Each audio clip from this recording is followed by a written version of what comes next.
incluyendo lo que es mama, tanto en el hombre como en la mujer. Entonces vamos a empezar en primer lugar con el aparato genital masculino. Vamos a hacer quizá en algunos puntos lo correspondiente a aparato genital masculino y aparato genital femenino. Por ejemplo, empezamos que el aparato genital masculino y el aparato genital femenino va a tener órganos que son externos y órganos que son internos. Todos los órganos externos están cubiertos por la piel. Es una piel delgada, es una piel que en muchos casos, en muchas áreas, presenta folículos pilosos. Por ejemplo, acá todos conocen esto, bueno, si no lo conocen, se los presento. Vamos a ver que el aparato genital masculino está conformado por la piel del escroto. Vamos a tener que esta piel, lo mismo que a nivel del pubis, va a tener folículos pilosos, o sea, tiene pelosidades, tiene vello. En la mujer también los genitales externos, que están conformados por los labios mayores, labios menores, el introito vaginal que está el himen, toda la cara que mira hacia la parte externa, y en los labios mayores, tanto la parte externa como la parte interna, va a presentar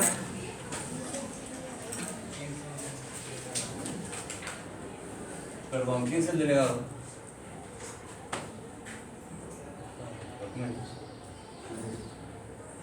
va a presentar lo que son los folículos pilosos y va a tener como cubierta una piel.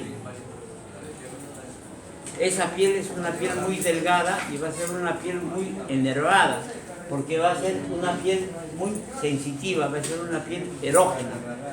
Entonces nosotros cuando vamos a hablar de la patología, vamos a hablar básicamente de la parte externa, va a ser la misma que vamos a tener en la patología dermatológica. Y en la patología dermatológica lo más frecuente que vamos a encontrar va a ser las dermatitis. Estas dermatitis es mucho más frecuente en la piel de los genitales externos de la mujer, porque tiene una parte muy sensible a lo que son las partes químicas, y cuando usan la ropa interior que está mal lavada, por ejemplo, lavan con detergente, no le enjaban bien, se la colocan esa ropa interior, y lo primero que aparece son las dermatitis, aparecen los eczemas. En el hombre es menos, pero también de acuerdo a la sensibilidad que se puede tener, se puede presentar esta misma patología. En el hombre, a nivel del pene, no va a haber folículos pilosos. En cambio, en la mujer, en los labios mayores, en la parte externa, hay folículos pilosos. Esos folículos pilosos van a producir el pelo o el vello pubiano, que es un cambio que se produce en el desarrollo de la mujer. En la actualidad las mujeres tienen la costumbre de rasurarse. Se rasuran este vello, pero se rasuran, por ejemplo, con máquinas de afeitar que no son las adecuadas, y el vello, en vez de salir a la parte externa, se introduce nuevamente dentro de la dermis y va a producir lo que se llama la foliculitis. Esas foliculitis pueden abscedarse y pueden dar abscesos a nivel de la vulva. En el hombre no se tiene ese problema, pero hay hombres que también se rasuran, y en la parte del pubis, y en esta zona en la mujer se llama el monte de Venus, vamos a tener folículos pilosos. A nivel del testículo también tenemos folículos pilosos. Quizá es muy importante hablar de la piel que cubre o que forma el escroto. Es una piel muy delgada, es una piel muy rugosa, que se caracteriza por no tener grasa. ¿Por qué? Porque el testículo debe estar a una temperatura menor que todo el cuerpo. Ese es el problema cuando se tiene en el hombre, que un testículo no desciende, que se llama la criptorquidia.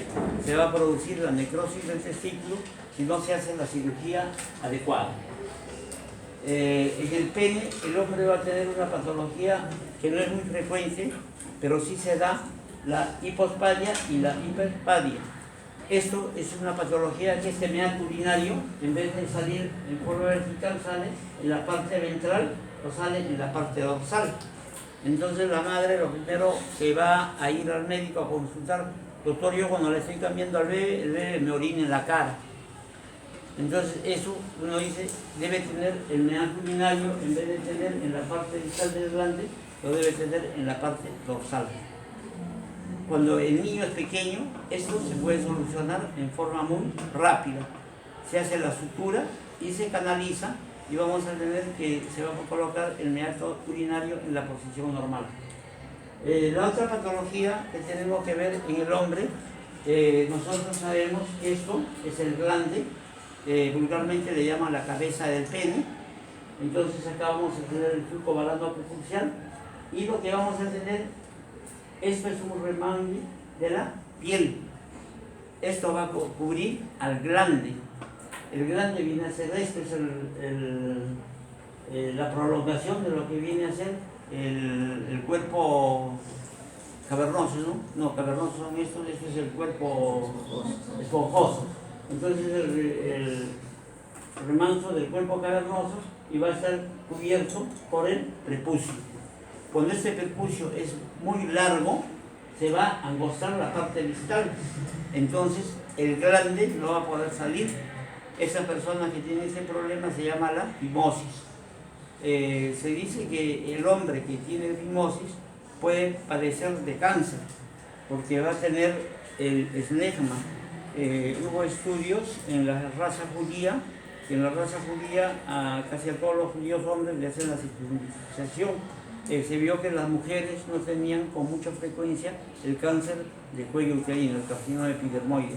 En cambio, en las mujeres, por ejemplo, latinas o de cualquier otra parte que no eran judíos, que no tenían la costumbre de hacerse la circuncisión, había cáncer de cuello uterino. La mujer puede tener una patología, quizá si hacemos un paragón a esto, a nivel del introito vaginal, en donde está el INE. La patología más frecuente es la presencia de la imperforación del INE. Cuando el INE no está perforado, las mujeres pueden tener 14, 15 años y no van a tener menstruación. El proceso fisiológico se realiza, pero no van a tener la evacuación del contenido, o sea, de la descamación del endometrio, todo eso. Para eso la solución es simplemente hacer un corte a nivel del INE y va a tener la menstruación normal. La otra patología que puede tener la mujer en los partes de los genitales externos va a ser que en la mujer puede haber los quistes de Bartolino. Los quistes de Bartolino, como vamos a ver cuando lleguemos a las dispositivas de aparato genital femenino, vamos a ver que se presenta en la horquilla inferior. Si esta es la vulva, lo que está acá arriba es la horquilla superior, esta es la horquilla inferior.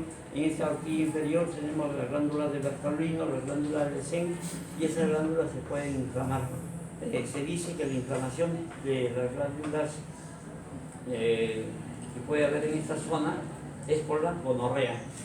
Entonces, pero cuando ya hay un quiste de Bartolino, la única cirugía, la única solución es la parte quirúrgica.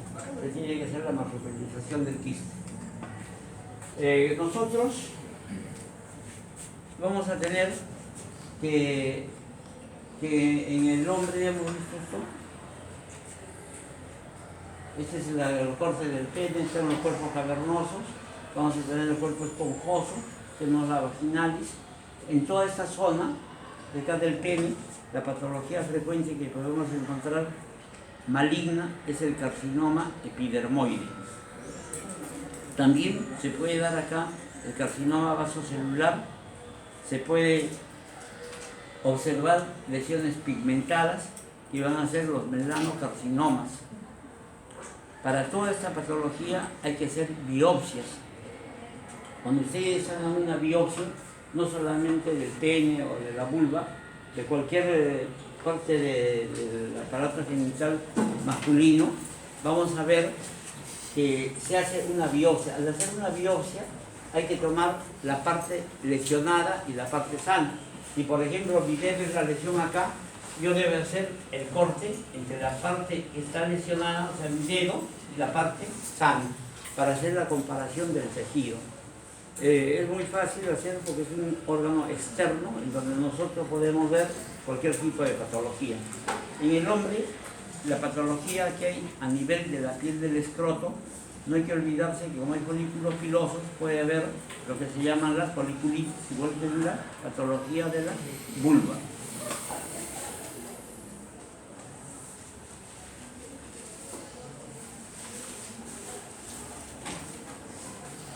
Tenemos acá el surco balano prepucial. En esta zona, como ustedes se pueden dar cuenta, si hay una fimosis, o sea que el alargamiento de lo que es el prepucio, no puede salir la parte del glande. En esta zona se va a producir el esnegma. Entonces el hombre no se va a poder hacer un aseo adecuado. Entonces acá van a venir las balanopostitis. Van a haber formaciones de pequeñas excrescencias que van a ser los condilomas. Igual se puede presentar en la mujer, en los labios mayores, en los labios menores, o muy cerca, lo que viene a ser el orificio del meato urinario, o también a nivel del clítoris. Y esas formaciones se van a llamar los condilomas. Vamos a tener principalmente el condiloma acuminado y el condiloma plano, tanto para el hombre como para la mujer. Se llama condiloma plano porque su nombre mismo significa son excrescencias casi planas.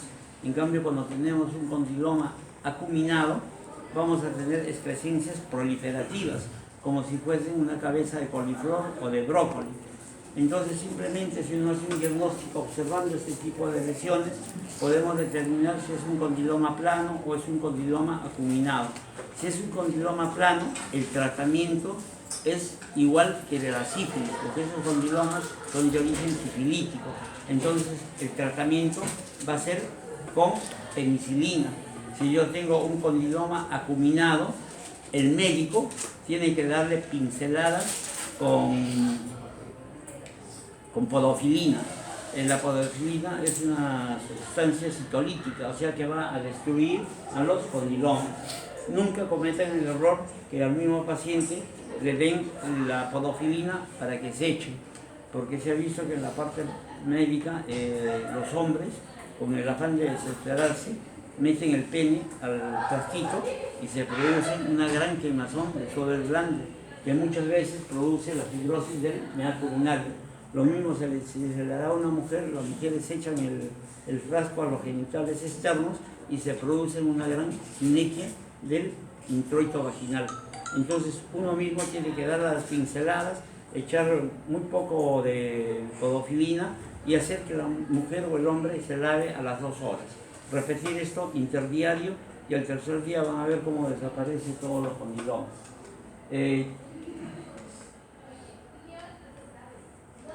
Ya hemos visto de la hipospadia y de la epispadia, la fimosis, condiloma acuminado. Nosotros, cuando hablamos de los carcinomas en el pene, ustedes ya saben que el carcinoma puede ser un carcinoma in situ y puede ser un carcinoma infiltrante o microinvasor. Todo va a estar regido por la conservación de la membrana basal. Si el cáncer está solamente en la parte epitelial y no rompe la membrana basal, es un carcinoma in situ. Si rompe la membrana basal, es un carcinoma infiltrante o microinvasor. Se llama un carcinoma microinvasor cuando la superficie que abarca no es mayor de los 3 milímetros o 3 milímetros cuadrados, o sea, largo y ancho.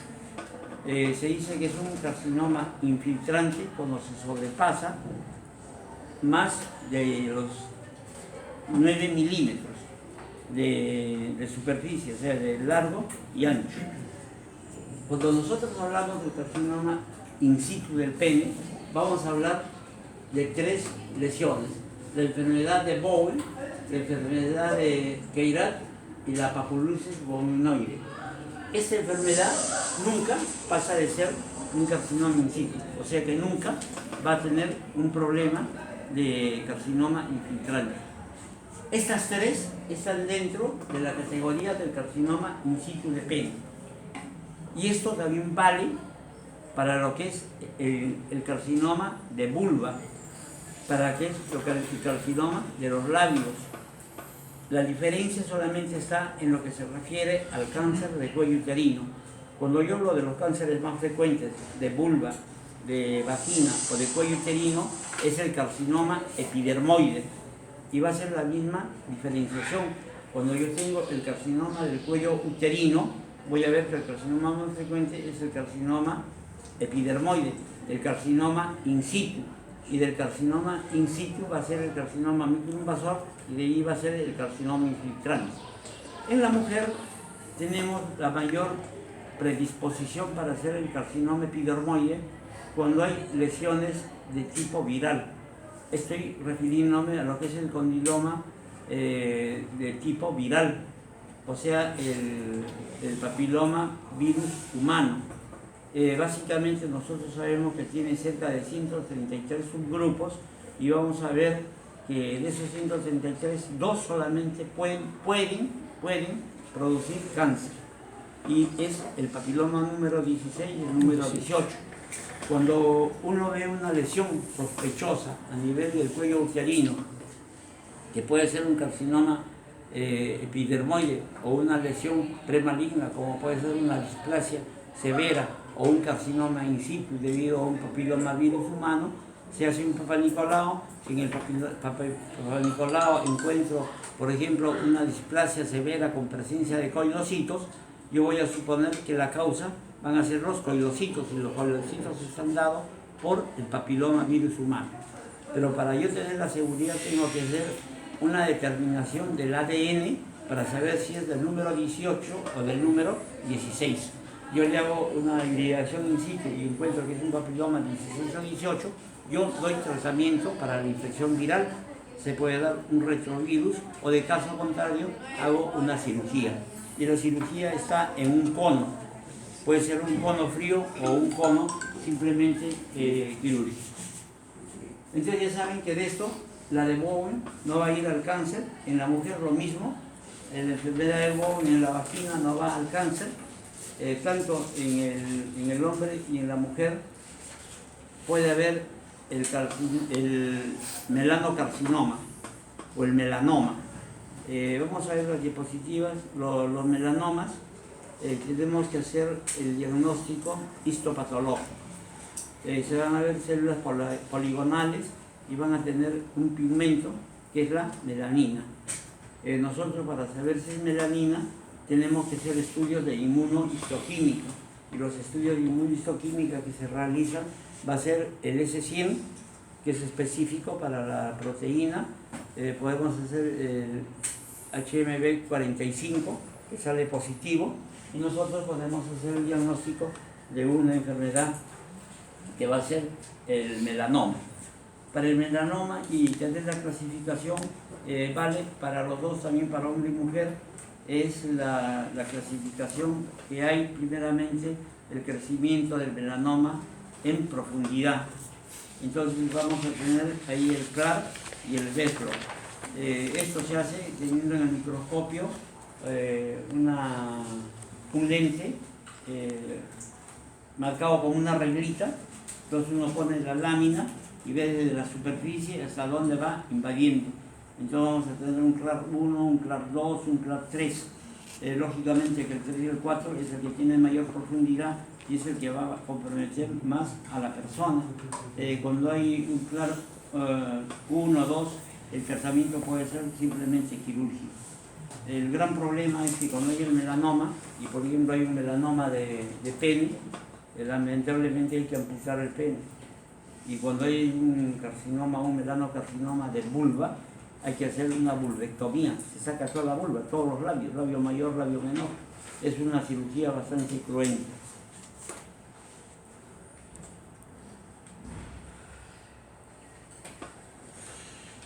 Nunca se convierte en cáncer.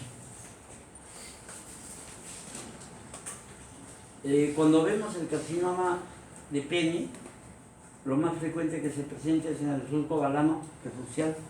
Por eso les dije que cuando había el esnegma y no se podía hacer bien la limpieza porque tiene el prepucio muy grande, es una de las causas principales de cáncer.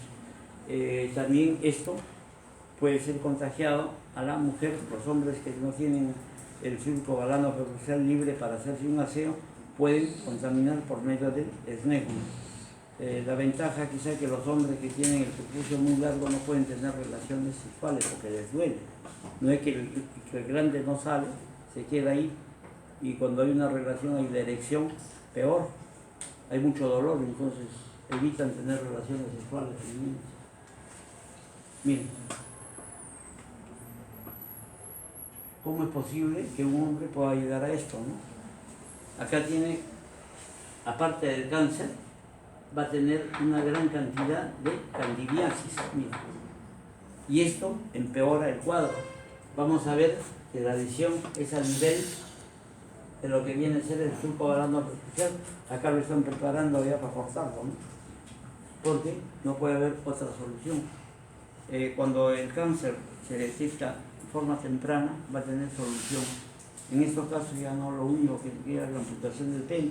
Y hay que ver, miren, acá no solamente ya del pene, miren cómo ha dado metástasis a nivel del pubis y a nivel de la ingle. Esto ya no tiene absolutamente solución.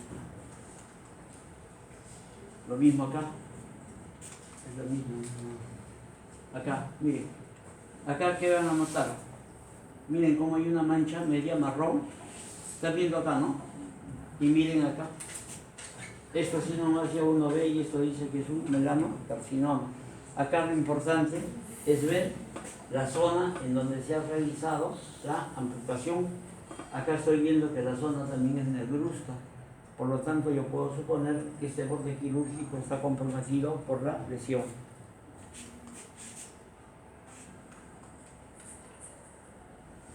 Pasamos a otro órgano, que es el testículo. El testículo ya es un órgano interno, ¿no? Es como hablamos del ovario en la mujer. Entonces acá en el testículo, nosotros tenemos que el testículo está conformado primeramente por los conductos seminíferos. Todo esto viene a ser los conductos seminíferos, la red de testes, vamos a tener los conductos eferentes, vamos a tener la cabeza del epidídimo, cuerpo del epidídimo, y vamos a tener el conducto deferente. Sabemos que los espermatozoides se forman acá, inmaduros, van a pasar y van a llegar al epidídimo, y en el epidídimo van a madurar los espermatozoides. Nosotros acá vamos a tener dos tipos de células, las células de Leydig y las células de Sertoli. Las células de Leydig se encuentran en el intersticio y las células de Leydig, las células de Leydig se encuentran en el intersticio y las células de Sertoli se encuentran en el lumen de los conductos seminíferos. Las células de Sertoli se caracterizan principalmente porque van a ser protectoras del espermatozoide, porque el espermatozoide cuando recién está formándose va a ser atacado por las células como unos macrófagos que los van a querer desaparecer. Entonces la célula de Sertoli sirve para la protección de los espermatozoides hasta que vayan a migrar para madurar a lo que es el epidídimo. Las células de Leydig van a producir la testosterona. Entonces nosotros vamos a ver que de estas dos células también existe el cáncer de las células de Leydig o el cáncer de las células de Sertoli, que son los carcinomas. Puede haber cáncer a la cabeza del epidídimo, que va a ser también un carcinoma, porque tiene un carcinoma de tipo epitelial. La patología más frecuente del testículo va a ser el seminoma, el seminoma. El seminoma se va a caracterizar, vamos a ver unas diapositivas. Mejor seguimos en shock. La criptorquidia es que al momento de nacer no decide un testículo o dos testículos. Si no decide el testículo, ese testículo se necrosa, ese testículo muere. Si se hace una cirugía a tiempo, no hay ningún problema. Nosotros vamos a ver que aparte de la criptorquidia, vamos a tener la torsión testicular. Cuando se produce la torsión testicular es una urgencia de tipo urológica. Creo que la única urgencia que es la parte urológica. Se torce el testículo y máximo se tiene 1 hora para poder atender esta emergencia. Algunos dicen que es 2-3 horas, pero cuanto más rápido se interviene el paciente, el testículo se va a salvar. En caso contrario, lo único que hay que hacer es una orquidectomía.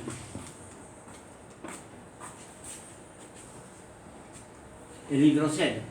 El hidrocele es una patología que se produce porque la bolsa escrotal va a crecer muy rápidamente por el contenido líquido que tiene.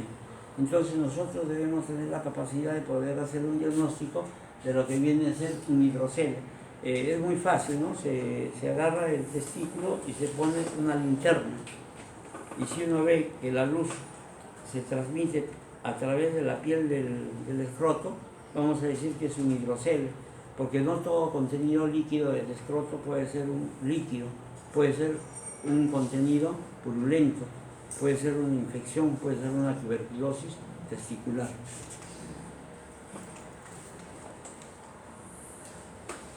La otra patología que muchas veces no requiere ninguna indicación quirúrgica van a ser los quistes del epidídimo o el espermatocele. Cuando es un espermatocele, en el contenido debemos encontrar espermatozoides. Si encontramos líquido, además, no es un espermatocele.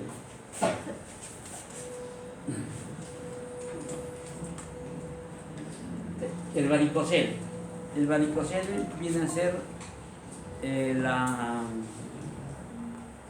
la dilatación venosa de las venas escrotales. Nosotros vamos a tener una vena escrotal del lado izquierdo y del lado derecho. La que se presenta con mayor frecuencia va a ser la vena secundaria del drenaje de la vena espermática izquierda. El diagnóstico es bastante simple, es como si estuviésemos haciendo el diagnóstico de las varices, es de las varices, de los hemorroides, ¿no? Uno al ver una pierna que tiene las venas dilatadas, hace el diagnóstico de una vena del miembro inferior. Si ve las venas hemorroidales dilatadas, hace el diagnóstico de venas hemorroidales. Acá lo mismo, uno ve el testículo, va a producir dolor y va a ver las venas completamente dilatadas. Se puede hacer tratamiento médico o puede ser quirúrgico. La torsión del testículo, ya les expliqué, mira, un testículo se demoraron mucho, ya lo sacaron porque estaba necrosado. Ese testículo ya no es funcionante.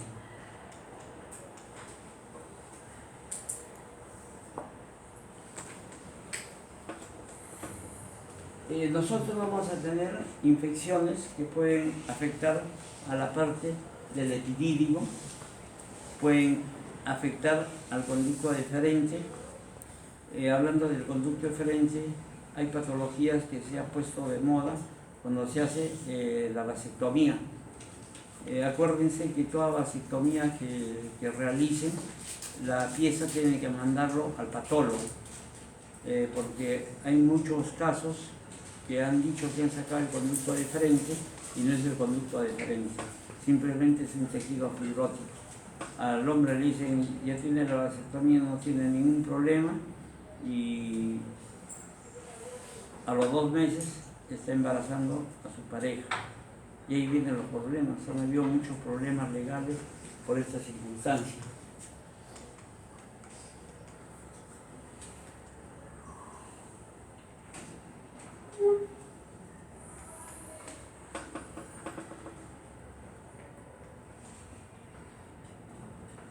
Cuando hablamos de los tumores testiculares, tenemos que acordarnos de 4 tumores básicamente. El más frecuente es el seminoma. Tenemos el seminoma, tenemos el coriocarcinoma, el carcinoma embrionario y el carcinoma del saco vitelino. Son básicamente 4 tumores muy frecuentes, y el otro tumor, como hablamos, de los teratomas. Los teratomas son los que se originan de las 3 capas embrionarias, el ectodermo, mesodermo y el endodermo. Estos tumores, los teratomas, son con mayor frecuencia en los recién nacidos. En el sitio que ustedes vayan a hacer su serum y atiendan un parto, si sale un varón, agarren en los testículos. Simplemente con agarrar el testículo, ustedes van a hacer un diagnóstico que sea de un teratoma. Es la patología muy frecuente a nivel testicular, los teratomas o los tumores desmoides. Estos tumores también se pueden presentar en los adultos, pero no son tan frecuentes. Cuando nosotros hablamos de los tumores testiculares, vamos a tener lo de las células germinal, que viene a ser el seminoma, el carcinoma embrionario, el teratoma, el coriocarcinoma, y vamos a ver que los otros tipos de tumores van a ser los tumores del estroma gonadal y las metástasis. En los testículos puede haber metástasis del carcinoma prostático, del adenocarcinoma de próstata. Muchas veces el urólogo hace la resección de la próstata, pero se olvida de los testículos, a pesar que en la próstata el tumor más frecuente es el adenocarcinoma, y el adenocarcinoma va a dar metástasis al testículo. Cuando se hace la cirugía de próstata por un cáncer, hay que hacer la orquitectomía. Si no se hace orquitectomía, se tiene que hacer la castración química al paciente, porque la próstata va a ser hormono dependiente, va a depender de la testosterona, y la testosterona se produce en el testículo en mayor cantidad. Entonces los pacientes se hacen la orquitectomía, y cuando hemos estudiado los testículos de pacientes que han tenido cáncer, hemos visto que muchos testículos, gran parte de esos testículos, tienen metástasis prostático a nivel del testículo. La manera práctica y rápida y barata para hacer un diagnóstico de un cáncer de testículo es la ecografía.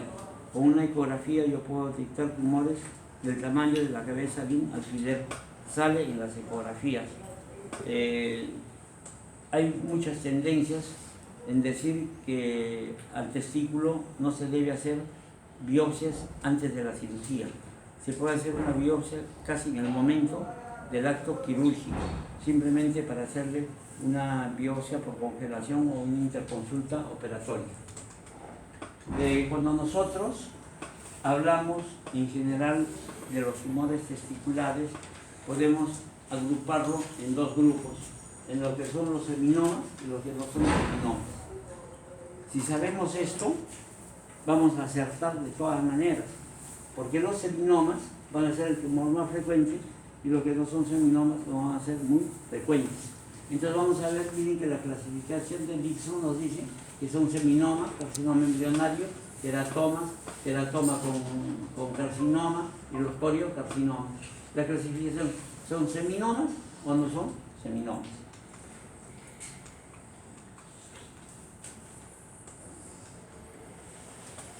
Esta tabla sí se la tienen que aprender. Yo tengo a un paciente que tiene un tumor testicular palpable. Entonces, yo debo saber qué pruebas voy a interpretar del paciente. Para eso tenemos dos pruebas, la gonotrofina coriónica y la alfa-fetoproteína. Entonces, si yo hago una alfa-fetoproteína y hago una gonotrofina coriónica, si yo estoy pensando en seminoma, me debe salir una alfa-proteína negativa y una gonotrofina coriónica positiva en un 25%. Si yo tengo una alfa-fetoproteína positiva en un 75%, con eso ya descarto la posibilidad de que sea seminoma, y una gonotrofina coriónica positiva en un 80%, yo digo, este es un carcinoma embrionario. El teratoma, el 15% con metástasis al momento del diagnóstico. Voy a tener gonotrofina coriónica 25% y alfa-fetoproteína también positivo en un 37%.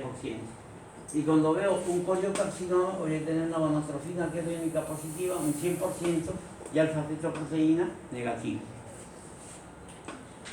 Tener en mente estos valores son muy importantes porque nos van a acercar al diagnóstico. No les digo que no puede haber un paciente que tenga lo inverso, ¿no? Pero para eso tenemos otros exámenes que se puede hacer, por ejemplo, la ecografía, tenemos las biopsias. Yo puedo hacer una biopsia testicular y esperar 15 días para que lo operen al paciente, no tengo ningún problema. El problema puede ser que yo haga una biopsia y no lo opero inmediatamente. Se dice que al hacer una biopsia estoy haciendo una metástasis por el acto de la toma de la biopsia. En todos estos tratamientos, lo importante es la parte quirúrgica y lamentablemente la mayor parte de estos tumores tienen que hacerse la arquitectomía. Actualmente, antes había mucho problema psicológico en los hombres que les extraían los testículos, porque muchas veces hay que extraer también el testículo contralateral. Actualmente hay prótesis de madera, hay prótesis de metal, se parecen a Robocodio. Esta es la manera como se examina un testículo. Acá están en el acto quirúrgico y muy posiblemente le van a hacer una biopsia por punción. Se hace la biopsia por punción y inmediatamente se hace la cirugía. Hay dos escuelas, ¿no? La escuela americana que dice que se puede hacer la biopsia, la escuela inglesa dice que no se debe hacer la biopsia porque pueden andar metástasis. Perdón.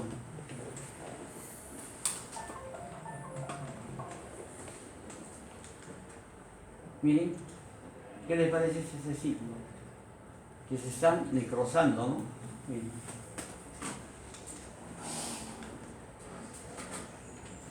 Las tumoraciones quísticas.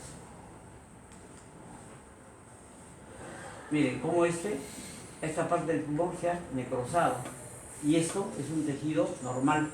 Si yo tomo una biopsia, ese es el otro problema, si yo tomo una biopsia muy superficial, no me va a salir absolutamente nada. Y estoy haciendo un falso negativo. El paciente tiene el cáncer, pero yo no he llegado a coger la zona lesionada con la biopsia con aguja. Esta es una ecografía, ¿no? En donde está el tumor. Acá lo mismo. Perdón. Lo mismo acá, es una lesión mucho más grande. En el hospital nosotros hemos tenido pacientes que han llegado, no les miento, con un testículo que les llegaba hasta la rodilla. Y estos hombres paraban contentos, decían que es hipermacho. Los machos se les quitaba cuando llegaban al hospital, decíamos que teníamos cáncer, que tenían que sacarle todo.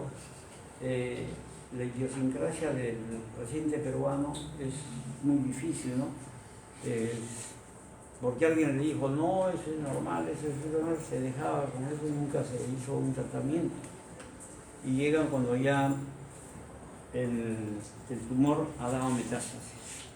Hablando de la metástasis, en el tumor del testículo, lo primero que es cuando se detecta una tumoración del testículo, pídanle una radiografía de pulmones al paciente.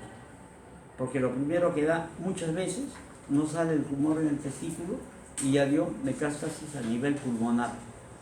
Felizmente, el testículo va a ser muy radiosensible.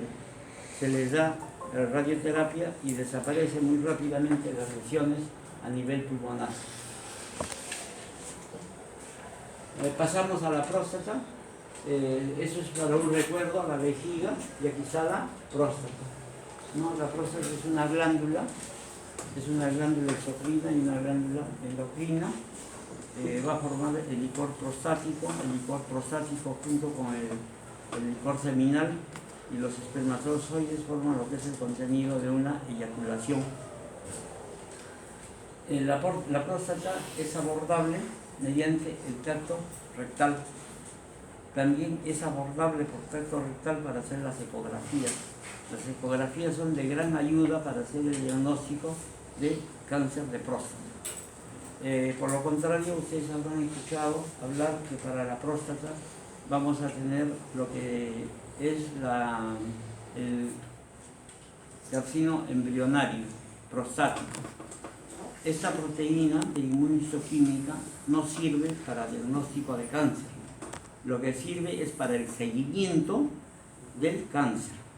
O sea, si yo tengo un paciente, confirmo que tiene cáncer, le he hecho un antígeno prostático específico, yo debo tener después de la operación, después de 15 días, 0 de antígeno prostático específico. Si yo tengo antígeno prostático específico positivo, es porque el paciente tiene metástasis de próstata en algún sitio.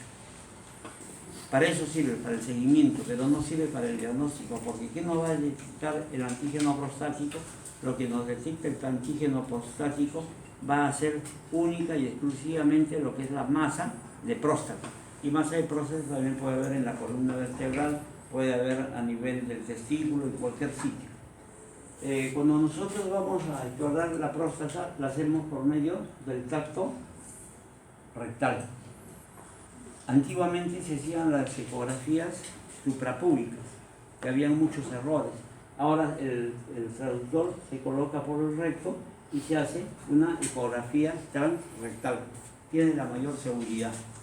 En la próstata, la patología más frecuente vamos a tener que es la hiperplasia glandular de próstata. Cuando yo tengo la hiperplasia glandular de próstata, voy a indicar que es el crecimiento de la próstata. En los libros ustedes encuentran el nombre de hiperplasia glandular benigna de próstata. Toda hiperplasia, como ustedes saben, por adaptación celular, que viene a ser benigna, no hay una hiperplasia maligna. Entonces el nombre es hiperplasia glandular de próstata. Y esto es un corte de la próstata. Tenemos el lóbulo posterior, el lóbulo anterior, y nosotros cuando hacemos el estudio macroscópico de esto debemos mapear, debemos sacar cortes de todos los lóbulos. El cáncer en la próstata se va a situar más a nivel de la periferia. Por eso que en la próstata sale muy bien cuando se hace una biopsia por aguja. La aguja se coloca entre los dos dedos y se hace el tracto rectal y se va a perforar lo que viene a ser el colon, la parte del recto, y se llega a la próstata. Se puede hacer con guía ecográfica. Entonces cuando hago yo con guía ecográfica voy a hincar en cualquier parte de esto, pero yo sé que el cáncer se va a situar más en toda esta zona de acá. Entonces hay los protocolos para hacer los estudios de próstata. En el protocolo, primero está el examen clínico, segundo está el examen ecográfico, transrectal, tercero está la biopsia y cuarto viene a ser el acto quirúrgico. Cuando se cumplen todos estos protocolos, vamos a tener la certeza que estamos haciendo un trabajo adecuado. Cuando yo tengo la hiperplasia glandular de próstata, voy a ver que esta es una próstata normal, ¿no? Tenemos acá el epitelio, que va a ser un epitelio cilíndrico. Vamos a tener la membrana basal y todo esto es la parte del músculo liso. Cuando yo veo estos son los cuerpos, los calcaforitos o los cuerpos de Samoma, esto es normal en una próstata. Cuando nosotros tenemos la invasión de esas células a la parte somática, vamos a tener que decir que tenemos un adenocarcinoma de próstata. Vamos a ver otras diapositivas, esa es la parte normal. Miren, acá por ejemplo tenemos lo que se llama las prostatitis. Esto es componente inflamatorio de tipo agudo, porque estoy viendo gran cantidad de linfocitos. Puede ser componente inflamatorio crónico y agudo. Voy a observar microabscesos. Cuando yo veo la hiperplasia glandular de próstata, yo voy a ver que acá, por ejemplo, las próstatas tienen una conformación casi circular. Cuando yo veo las hiperplasias, voy a ver unas prolongaciones como si fuesen en astas de venado. Miren, observen acá cómo ya se están formando esas prolongaciones y yo voy a indicar que esto es una hiperplasia glandular de próstata, que va a tener acá un absceso, una necrosis, que puede ser una prostatitis bacteriana o una hiperplasia glandular de próstata.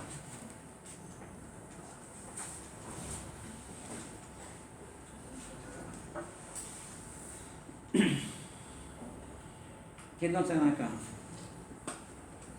Esas prolongaciones como astas de venado, miren. Cuando se observa esto, inmediatamente uno dice es una hiperplasia glandular de próstata. Cuando uno tiene esta enfermedad también hay signos clínicos. Uno de los principales signos clínicos es la frecuencia de la micción. El otro va a ser la dificultad para miccionar. Y lo último viene a ser la retención urinaria. Cuando hay retención urinaria, esta enfermedad que es completamente benigno se torna peligroso para los riñones.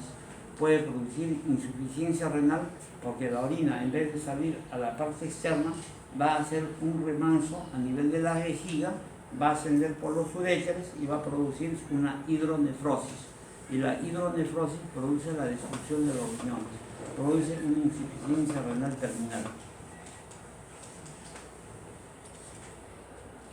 Estos son los calcaforitos. Miren cómo, aparte de la distensión glandular, va a haber el componente inflamatorio. Entonces va a haber una hiperplasia glandular de próstata o una prostatitis crónica. El cáncer de próstata es una de las patologías bastante frecuentes en el hombre. Vamos a ver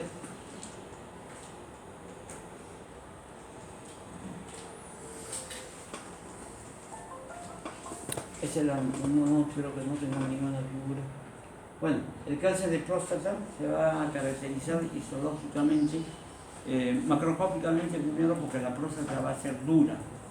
Cuando uno hace un tacto rectal, la próstata debe ser más o menos como el lóbulo de la nariz, así blando va a ser. En cambio, si yo hago un tacto rectal y encuentro una próstata pétrea, una próstata dura, debo pensar que es un cáncer de próstata. Vamos a ver que para poder clasificar los grados de la próstata se va a usar la clasificación de Gleason, y actualmente lo que se usa es el Gleason compuesto. En el cáncer de próstata nosotros vamos a tener un Gleason compuesto, un Gleason 4, un Gleason 5, hasta un Gleason 6. Cuando yo tengo un Gleason del 2 o del 3 al 6, voy a decir que es un carcinoma, un adenocarcinoma de próstata bien diferenciado. El 7 y el 8 va a ser un carcinoma moderadamente